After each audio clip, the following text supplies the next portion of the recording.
La conciencia histórica es conciencia temporal y nos ayuda a relacionar el pasado con el presente y con nuestras ideas o ideales sobre el futuro. La educación para el futuro tiene como objetivo analizar las imágenes que la sociedad ha construido sobre él y al mismo tiempo formar las capacidades para pensar en futuros alternativos o deseables y actuar en consecuencia con responsabilidad y compromiso social. En un momento en que existe una idea generalizada de que los cambios sociales son muy rápidos, ¿qué lugar debe o puede ocupar el estudio de la historia? O tal vez deberíamos preguntarnos, ¿se están produciendo cambios sociales profundos o estamos ante cambios fundamentalmente tecnológicos que solo afectan a cuestiones superficiales de la coexistencia humana? Sea de una forma u otra, no entraremos en este debate. No cabe duda que el planteamiento de estos problemas forman parte de las ciencias sociales actuales. Como afirma Gadamer, la aparición de una toma de conciencia histórica es verdaderamente la revolución más importante de las que hemos experimentado tras la llegada de la época moderna. Tal vez sea esta la gran revolución, la toma de conciencia sobre nuestra temporalidad, el hecho de que somos seres en el tiempo. Las ideas sobre la formación de la conciencia histórica se pueden relacionar con la formación de una conciencia ciudadana, ya que la historia es una aportación esencial a la educación democrática. La formación de la conciencia histórica se relaciona también con la construcción de la identidad. Sobre este último concepto, algunos autores entienden que en la configuración de nuestras identidades tiene una gran influencia la orientación que damos al futuro, nuestra percepción de las posibilidades de cambios a nivel individual o colectivo. Para Audiguer, el alumnado de nuestras escuelas no se educa solo para responder a las preguntas del pasado, sino para responder sobre todo a las cuestiones que le planteará el futuro. Ya no se trata del pasado, sino desarrollar su conciencia histórica. Esta es, o debería ser, una gran revolución cultural, histórica y educativa de nuestro tiempo. La formación de la conciencia histórica como eje de la conciencia ciudadana, de la conciencia crítica y de la construcción de la identidad o de las identidades. La enseñanza de la conciencia de la temporalidad humana ha de servir para que la juventud de nuestro tiempo comprenda su pasado en relación con su presente y, sobre todo, para que esta relación le sea útil en su vida en sociedad para proyectar su futuro. Un futuro que no está escrito, que no está determinado, que nos define porque además de lo que somos hoy, también somos lo que anhelamos, lo que perseguimos, lo que proyectamos. Somos también las imágenes que creamos sobre el cambio social y nuestras capacidades y fuerza para conseguirlo. Esta es, seguramente, la revolución más importante que se ha dado en los últimos tiempos en la enseñanza de la historia, y también es la que ha acercado inevitablemente a la formación del pensamiento histórico y de la conciencia histórica a la educación para el futuro.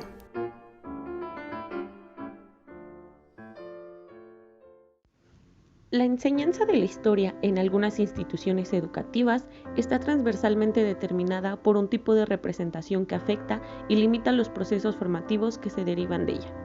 Esto es, las mediaciones escolares a partir de las cuales se entiende y define la historia siguen estando determinadas por concepciones que identifican saber histórico con una visión erudita del conocimiento del pasado.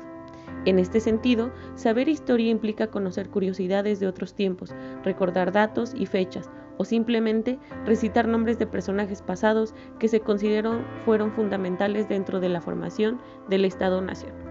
Este posicionamiento se ve reforzado mediante la predominancia de prácticas escolares sustentadas en la memorización y reproducción acrítica de información, a partir de las cuales se resta importancia y limita la capacidad de razonar, preguntar y criticar principios básicos de la enseñanza. El desarrollo del pensamiento histórico implica pensar, estructurar y fundamentar principios didácticos nuevos o renovados que permitan dar cuenta de la complejidad de lo histórico.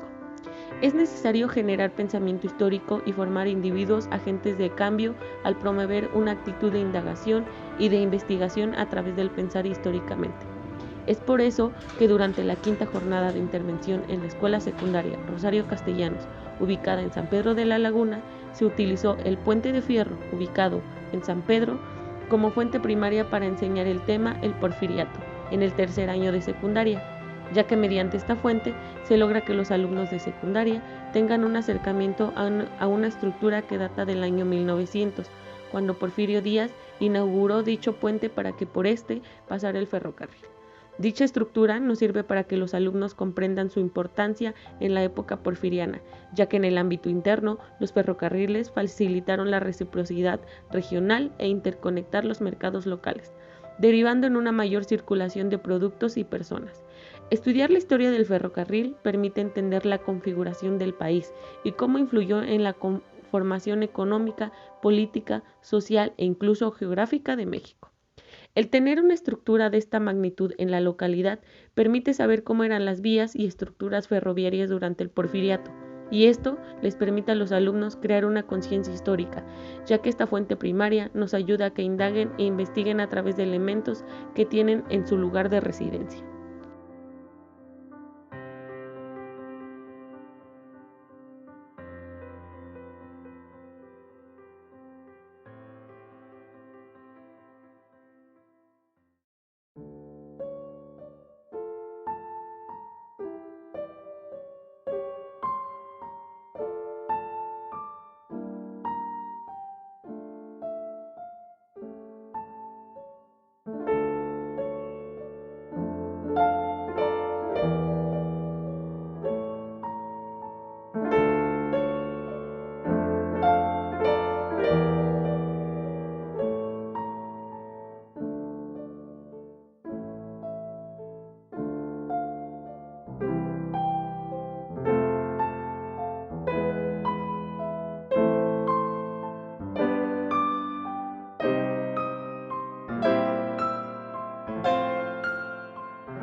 ¿Cuántas veces hemos escuchado que la historia es aburrida?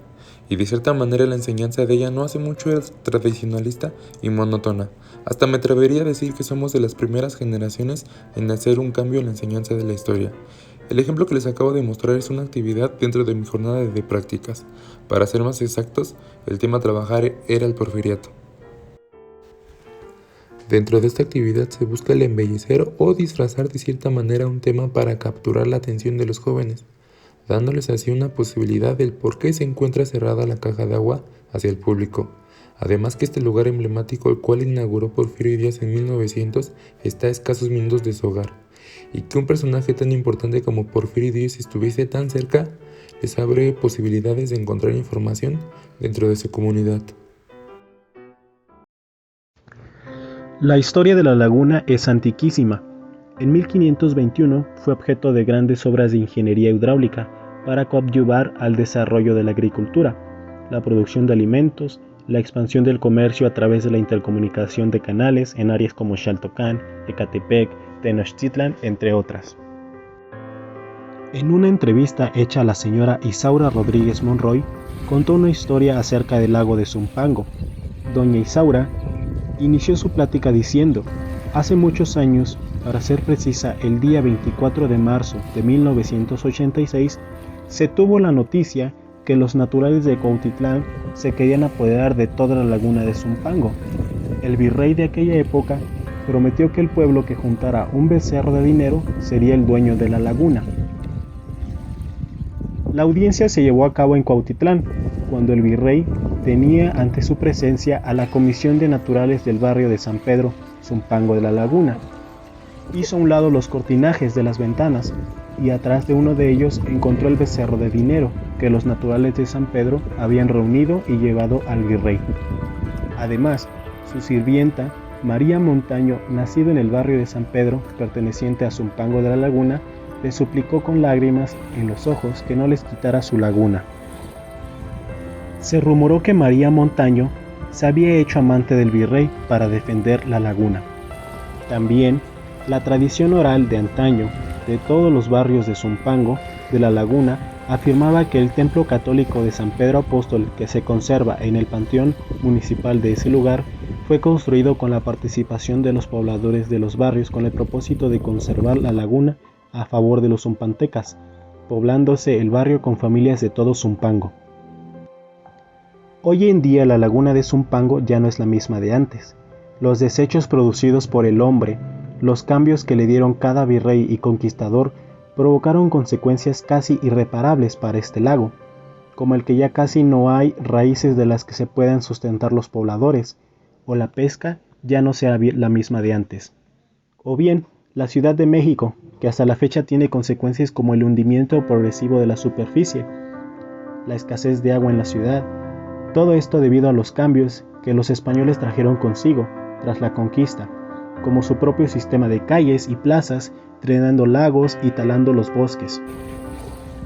Considero que el hecho de que los jóvenes conozcan un poco acerca de sus antepasados, de su estilo de vida, su principal actividad económica e inclusive sus costumbres, tradiciones y como era antes su espacio geográfico, les ayudará a vislumbrar el futuro que ellos necesitarán, y la mejor manera que existe es el que ellos puedan salir y conocer cómo lo son las visitas didácticas.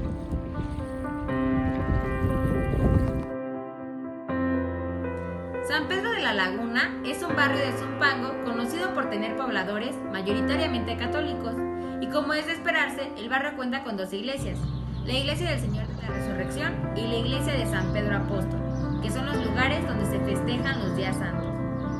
Su primera iglesia fue construida en el espacio del antiguo barrio de Atenco. Se le conoce como la iglesia del Señor de la Resurrección, la cual data del año 1717.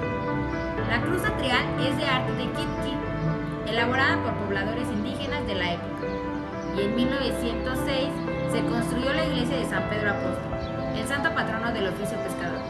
Las llaves que porta en la mano simbolizan las puertas del cielo. La metodología que considero me ayudó en esta jornada de prácticas fue el aprendizaje situado, ya que, basándome en Sagastutegui, el aprendizaje situado, al concebir la actividad en contexto como el factor clave de todo aprendizaje, ubica a la educación como parte integrante e indisociable de las diversas prácticas de la vida cotidiana. Utilicé esta metodología específicamente con el tema de la historia de Occidente es parte de la historia nacional, con segundos grados. Se esperaba que los estudiantes analizaran las razones por las que la historia de Occidente es también parte de nuestra historia. Fue así que al explicar la parte del descubrimiento de América, primero pregunté, ¿qué cambios culturales creen que surgieron a partir del descubrimiento de América? Las costumbres y tradiciones e incluso la religión. Partí de ahí, tomando en cuenta sus puntos de vista, teniendo presente la parte de la religión, sin faltar al respeto a la creencia de ninguno de los estudiantes, comencé a hablar sobre el cuánto y cómo habían cambiado las ideologías y tradiciones religiosas a partir del descubrimiento de América. E incluso ellos mencionaban que se transformó la ideología politeísta en una monoteísta y es en la que se sigue creyendo en la actualidad. También puede tomarse como referencia la iglesia de San Pedro Apóstol cuando se hable sobre los diferentes estilos de arte, como el barroco, clásico y neoclásico, y cómo se ven reflejados en la arquitectura de la iglesia. Esto nos permite hacer que los estudiantes construyan una conciencia histórica, Por eso considero que es importante trasladarlos al pasado para que analicen el presente y puedan reflexionar el futuro. San Pedro de la Laguna, un lugar de tradiciones. Este pueblo del municipio de Zumpango sobresale hoy en día por ser una cuna de juegos pirotécnicos, los cuales influyen en las festividades. Son realizados por las familias del mismo pueblo, quienes han preservado esta actividad durante generaciones. Esta destacada labor llevó a la comunidad en el año 2014 a ganar el récord Guinness en la construcción del castillo más grande del mundo. Por ejemplo, el 15 de agosto es celebrada la Virgen de San Juan de los Lagos, fiesta religiosa aún más importante que la del santo patrono, ya que se caracteriza por sus bailes y feria, pero sobre todo por los toros fabricados de cartón, carrizo, pintura y pirotecnia, con un tamaño de aproximadamente 3 metros de altura, y sus pintorescos diseños, que para dar cierre a la celebración realizan un recorrido por las principales calles del pueblo, llegando a la plaza pública donde son quemados. El espectáculo es presenciado por miles de personas y familias del pueblo.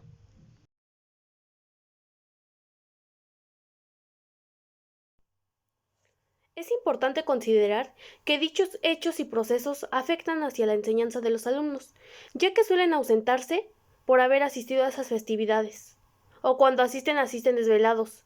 Entonces, esto impide que realicen sus actividades escolares. Y esto sucede durante las siguientes festividades.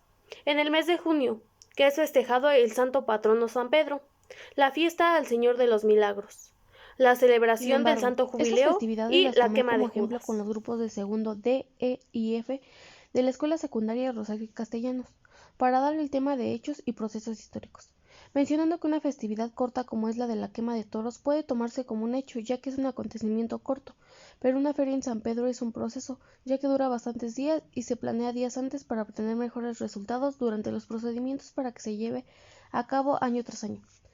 Asimismo, esta estrategia tuvo continuidad, incluyendo el pensamiento histórico.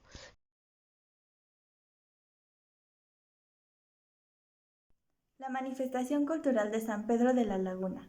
La tradición para hacerlo en 1989 es todo aquel testimonio del pasado que se transmite de boca en boca, de generación en generación, que se conserva como la memoria colectiva. Por lo tanto, es preciso decir que la tradición son prácticas inamovibles transmitidas. El pueblo registra y transmite hechos desde su posición como sujeto histórico, recuperando la memoria de muchos eventos, sucesos y personajes históricos.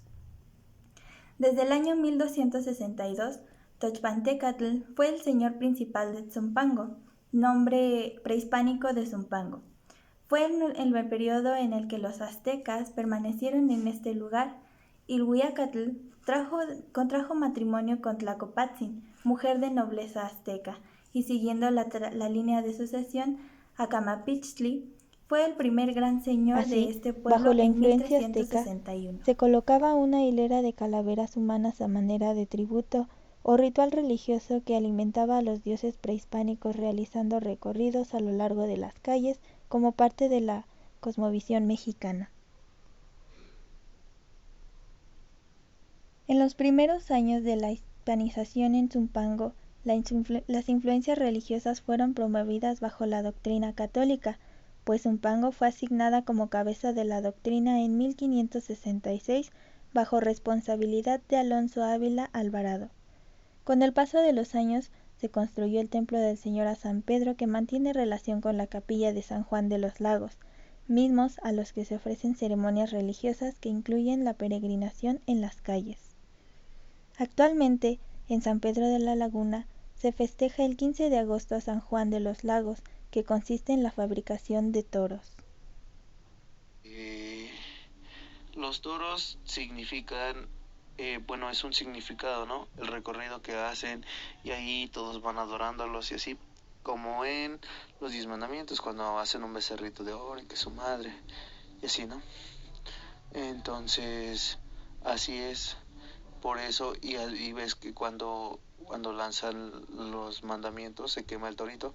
Esto es lo mismo, para quemar la maldad del pueblo. Así lo he escuchado de los señores ya grandes, que tienen esta costumbre. Pero, ¿qué relación emerge de los datos históricos de San Pedro de la Laguna para generar el pensamiento histórico en los estudiantes de secundaria? Es precisamente la tradición la que nos permite conectar el antes y el ahora y el posible futuro que mencionamos al inicio. Si comparamos la historia prehispánica, la historia colonial, con las tradiciones que caracterizan la comunidad de San Pedro, es posible hacer que el alumno relacione y comprenda por qué se celebra de esta manera, cuáles son sus orígenes y cuestionar acerca de la permanencia de estas tradiciones para el futuro.